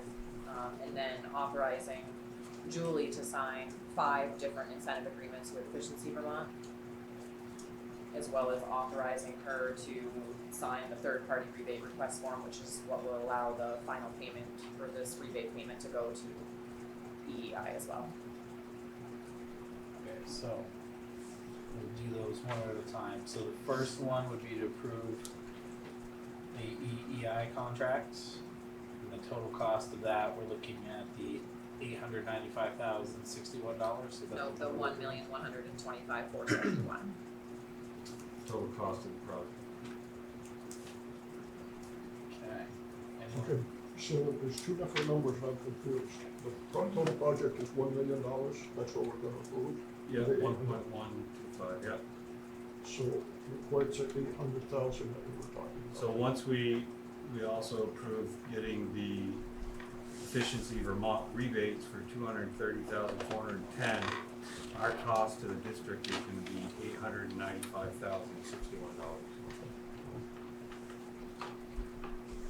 Okay, so, would anyone like to make a motion to approve the project for $1,125,471? I'll make that motion. Peter's first, is there a second? I can second it. Toby's a second. Any I just discussion? hadn't seen those numbers before tonight, so. Were they on that, on the shared drive? Yeah. Okay. Alright. Any discussion on that motion? Seeing none, those in favor of approving that contract with EEI, say aye. Aye. Aye. Those opposed? Abstentions? The only thing I didn't mention Motion carries 8-0. Sorry. was Damn. we do have a 15-year extended warranty on those lights, which covers the length of the lease. So we shouldn't have any cost over that time. I should have mentioned that, and I didn't. But, and the life expectancy is 25 years plus, so there shouldn't be any issue for at least 25 years. So Joanne, you monitor that, would you? Alright, so next, we're looking for the board to give Julie, the authorization to sign the Efficiency Vermont rebate. Efficiency Vermont, agreements, yes, there's 5 of them, one for each school location. Is it the board chair that signs it, or the superintendent? or They've both? already been, Efficiency Vermont had to have them signed by like 3 to 5 people or something, and then they included Julie as the final signatory authority, so if we could just do that, it would save us like 2 weeks of signing time. Okay, so they've already been signed by a bunch of other. At Efficiency Vermont, yeah. Okay. So what's the proper wording? Motion to authorize Julie to sign Efficiency Vermont rebate agreements. I'll move Yep. that. Okay, and Don is the first. Is there a second? Peter's the second. Any discussion on that? Assuming they total the $230,410. Yes, they do. Correct, okay. Alright, all those in favor, say aye. Aye. Those opposed? Aye. Motion carries 8-0. And then finally, what was last one? Just to authorize Julie to sign the Efficiency Vermont third-party rebate request form authorizing the rebate to go directly to EEI once the project's been completed. Third-party rebate Request form, yeah. Okay, is there a motion? I'll make that motion. Peter's first, is there a second? Also, Don's a second. Any discussion on that? Those in favor say aye. Aye. Those opposed? Abstentions? Terry, I didn't get your vote. Yes. Aye. Sorry. Motion carries 8-0. Okay. Devin, would you mind repeating that motion, that one didn't come through clearly for me? Sure, it was a motion to authorize Julie to sign a third-party rebate request form.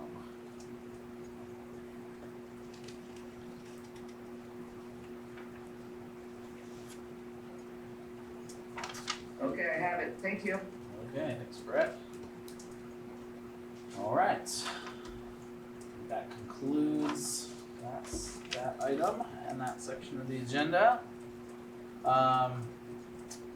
Future agenda items, this spot I think was not updated from the last agenda, but our next regularly scheduled meeting will be our reorganization meeting following town meeting. So we'll do that and talk about committee configurations during that meeting. That's what's because that meeting's been delayed, right? That meeting is the Tuesday following town meeting, yes, so we'll have back-to-back weeks in March, unless we change that. Neat. So future board meetings, our next meeting is our FY24 budget informational meeting, scheduled for February 28th at 7 p.m. in the MVU library. There will also be a virtual option for that. And then our next regularly scheduled meeting is Tuesday, March 14th at the Franklin Central School Library at 6 p.m. So now we do have possible executive session, and I'm gonna make. Before we do that, Sure. could I just report, Laura and I went to the Swanton Select Board, I think you knew that. I think it was a good exchange, but one thing that came out of that is, Earl Fournier raised the issue and some others. I agreed for this board, we need to work together to make sure we aren't conflicting. On the 28th, we're doing our meeting at MVU. Swanton Village and Town are doing theirs. In the old days, when we were just Swanton, we were at the table with the Village and Town. So they've asked if we can't work together over the next year and see if we can't work out something so we are both on the same night. Yep, I think so. So we just need to we can't lose track of that, because something needs to happen. Yep, that's. I don't think it's gonna make a big difference with attendance, but I think it's good faith. Yep. And I think, Laura, you felt it was a worthwhile meeting too. I thought it went really well. Good. Yep, that's a point well taken for sure. So, yep, thanks for attending that too. Do we wanna try to identify? I'll do it offline. Okay. Okay, so we have make a finding to enter executive session for the purpose of evaluating a public employee. Talking about the superintendent annual evaluation. So this time, is there a motion to enter executive session for that purpose? Motion. Rennick's the first. Is there a second? I'll make it, it's Terry. Terry's the second. All right, any discussion? Those in favor say aye. Aye. Aye. Those opposed? Terry, didn't get your vote?